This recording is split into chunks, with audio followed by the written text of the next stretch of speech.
Well, maybe I should say that the struggle or the Bush War was a result of the election which was held in 1980. We had formed a small party, Uganda Patriotic Movement, to oppose the classically sectarian parties of DP for Catholics, UPC for Protestants.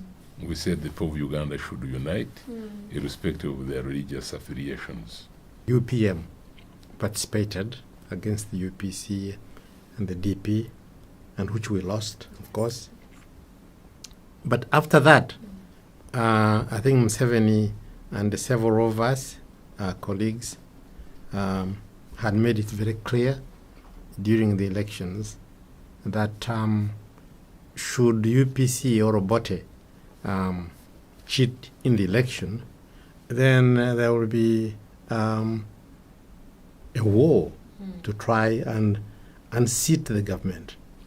This was not taken very seriously, of course, by Obote, because they thought that in Africa, the question of unseating a government was not possible, because it had not happened before, and they thought it was not going to happen for the first time. In this struggle, I got engaged with it mainly when I was a secondary school student. Oh, okay. And then later on, we continued. Well, Museveni had made it very clear, even without the knowledge of many people in the UPM, that he would organize the launching of a war should this election be cheated. And after the elections, Museveni started mobilizing some fighters.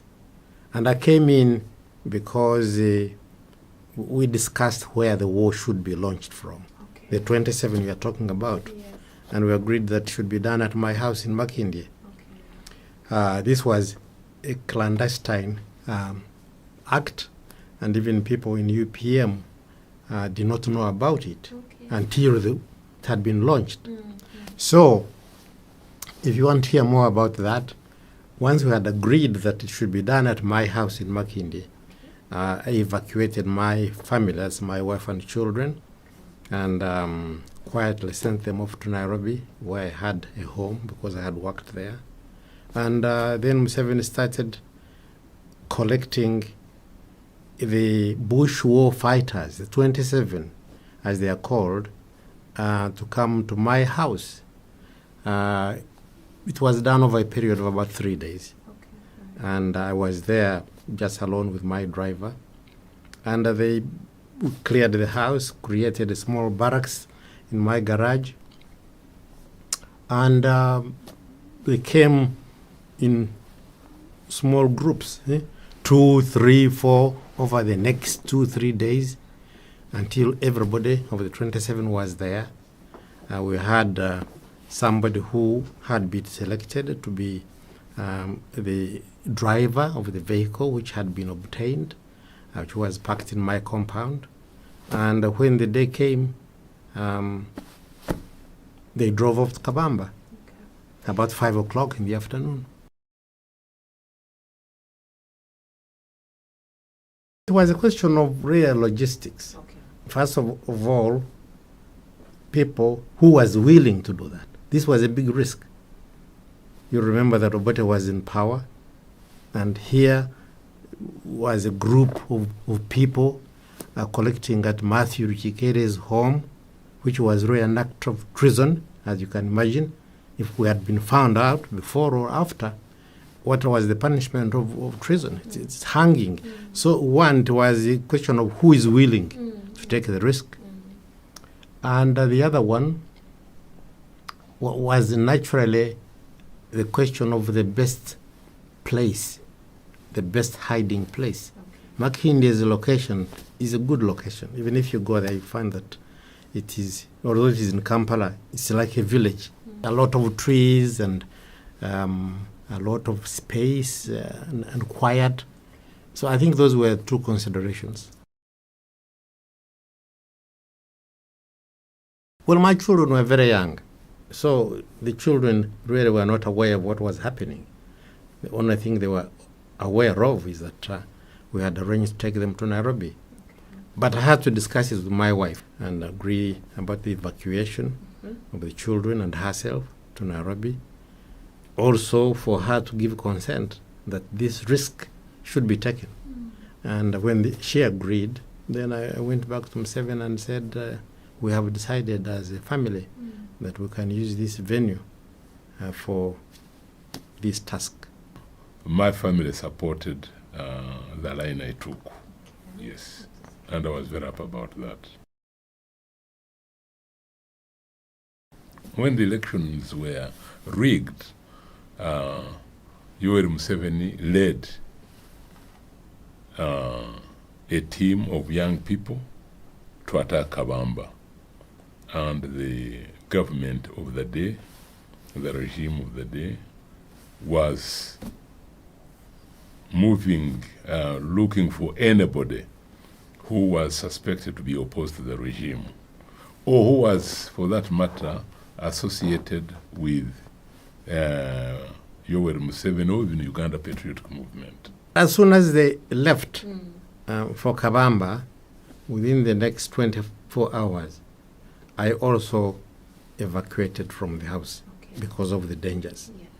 So that's why we found it better that instead of waiting for the regime to pick us, we took cover in Nairobi and we continued with our work,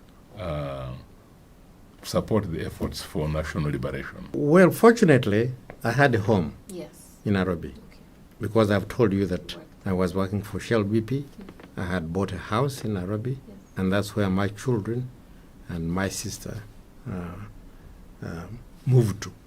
So we lived in our own house when I went to Nairobi and started preparing to launch a campaign worldwide about the starting of a war to unseat Obote and the government from power. This was the external committee of the National Resistance Movement. So Yes. the external committee, many people may not know, was led by Matthew Rukikaire.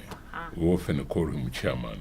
Even now we call him chairman because he was a very effective chairman of the external committee and had many other people like Njuba, Tumusime, James, Ruhakana, Anes Kakwano, Mama Mbabazi, Kionga, Abu Mayanja, Sulaiman Chigundu, Ndugu Obina. So there were quite a number of young people. I'm mentioning the names of the men, but there were many active women like Anis Kakwano and many others who were really playing a very, very, very active role. What was their work?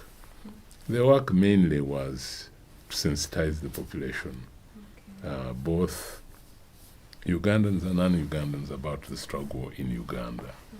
And occasionally to link up with the people in the bush and also to receive some of the people in the bush who would come to Nairobi for different reasons, political, military, or for that matter, medical. Yeah, so it was some kind of backup team, and we were also publishing the Resistance News. The Resistance News was mainly published by Ndugu Kirunda Kivejinja and Ivas Kabahucha was the secretary, and they did great work. James Tumusime was in charge of information. I even edited and published a book about the National Resistance Movement. So, many different people in different ways played important roles. Many of these roles were handled quietly. Some of them were handled publicly. But many different people played their roles very well. Shemu Bagene was one of those people who we found living in Kenya, and he was one of those who was keeping money for the external committee. So I commend that team mainly based in Kenya, but in the diaspora in general, for having remained steadfast in their support for the struggle at home, in the bush, and for the country. Not only that, but of course we had a few other things we had to do. Because shortly after that, I can't remember whether it's 1 month or 2 months or 3, Museveni came over to Nairobi. And we proceeded to Tripoli, Libya. Muammar Gaddafi had invited us when he knew that a group of youngsters had started a revolution, as he called it, and he invited us to go to Tripoli and discuss with him the possibility of providing us with arms. What you saw as a victory in 1986 was a culmination of not only the 5-year armed struggle in the bush led by President Yoweri Museveni, Yes, sir. but was really a culmination of many more years of building up, deepening consciousness of mainly the young people, showing them what was wrong in our system, and letting them know, empowering them to know that we, the people of Uganda, and especially the young people of Uganda, can do something radical about it to transform it for the better.